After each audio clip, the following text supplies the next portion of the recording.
Is the British Army and the rest of the armed forces possibly in danger of expanding personnel, improving kit and equipment? Labour say they will not increase defence budget unless there is economic growth. I sort of see their point. Without economic growth, how do you spend more money on public services? But we need to increase our defence budget. It currently sits at around 2.3% of GDP, which is approximately 64 billion. The Tories and Labour have said they will increase it to 2.5% if voted in. Tories said they will increase it by 2.5% to 2.5% by 2030. Labour have said they will increase it to 2.5%, but they will not set a date, so it is at risk of not increasing.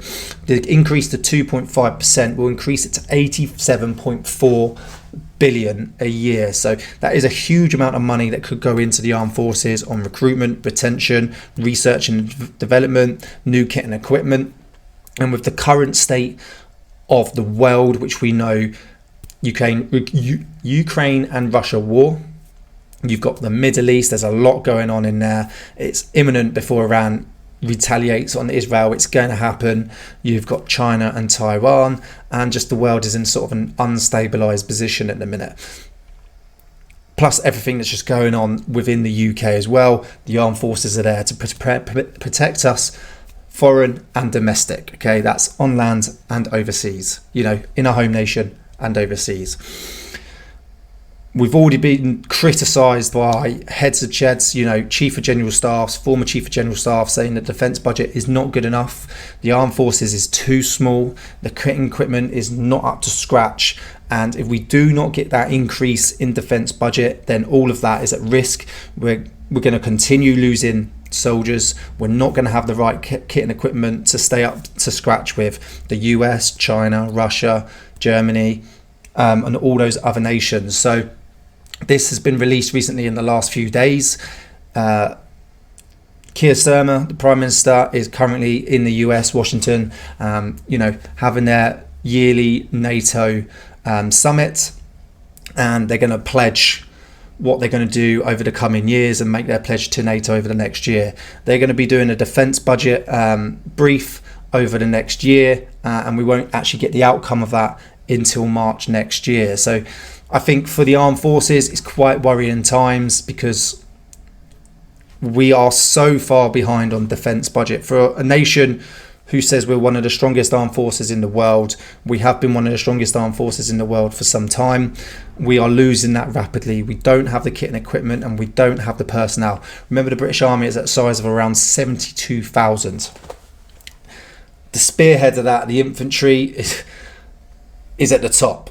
And then you've got all the other trades, corps underneath them supporting the infantry. So yeah, we have 72,000, but less than most, probably 10,000 of them are actually in the infantry, fighting units. And then you've got artillery, REME, signals. We need to, my personal opinion is, we need to increase that defence budget to 2.5% as soon as we possibly can. Needs to go into recruitment, needs to go into retention, and needs to go into research and development. The world is changing at a rapid pace with technology, especially. We've got the new Ajax vehicle coming in. We've got the new RCH 155 coming in. We've got the new Challenger 3 coming in.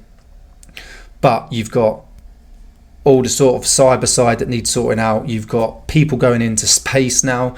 You've got aircraft for the Royal Air Force have been cut drastically over the years, so that needs boosting quickly and rapidly.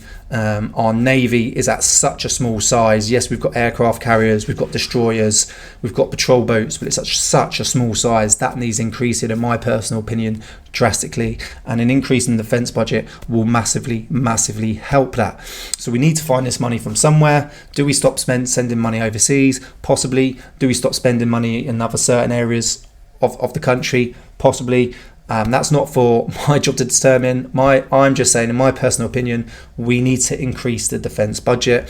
And if Keir Starmer does not promise to increase that to 2.5% over so many years, then I think the armed forces and ourselves as a country, to defend ourselves, we are in a massive sort of struggling position, and with everything that's going on in the world, I think we are in the shit. We all know whenever there needs to be cuts, it always goes to public services, NHS, public schools, armed forces. You know, we're happily to send money overseas, aid, fund all the other stupid ideas that, you know, MPs come up with. But if they want to save money, it always comes to the public sector first. It would be nice for once if they cut funding somewhere else instead of cutting it at the public services first. How about we increase and improve public services, police, NHS, schools for sure, they definitely need it, and our armed forces. And then we maybe stop sending money to this place, stop sending money to that place, cut money for this, cut money for that. Some of the money we know they've wasted over the years on stupid and pointless things. We won't get into detail of that. But yeah, Labour have said they will not increase. So hopefully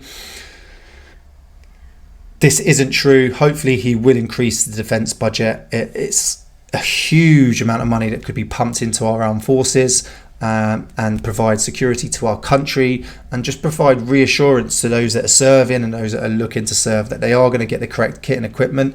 We are going to improve ourselves.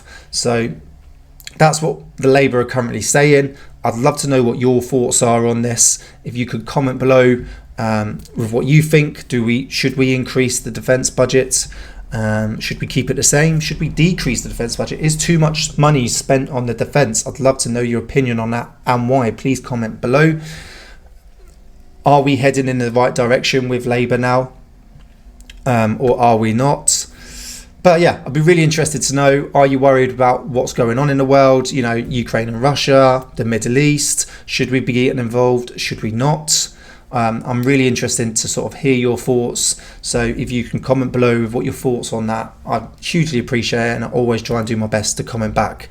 And as always, if you want to join and support the channel and the team, you can join the free Discord channel. You can join us over on Patreon for less than the price of coffee per month to get exclusive videos and early access. And if you head over to combatreadyhq.co.uk, you can check out some of our coffee and some of our merchandise. I appreciate all your support. So thanks for watching, and I'll see you in my next video.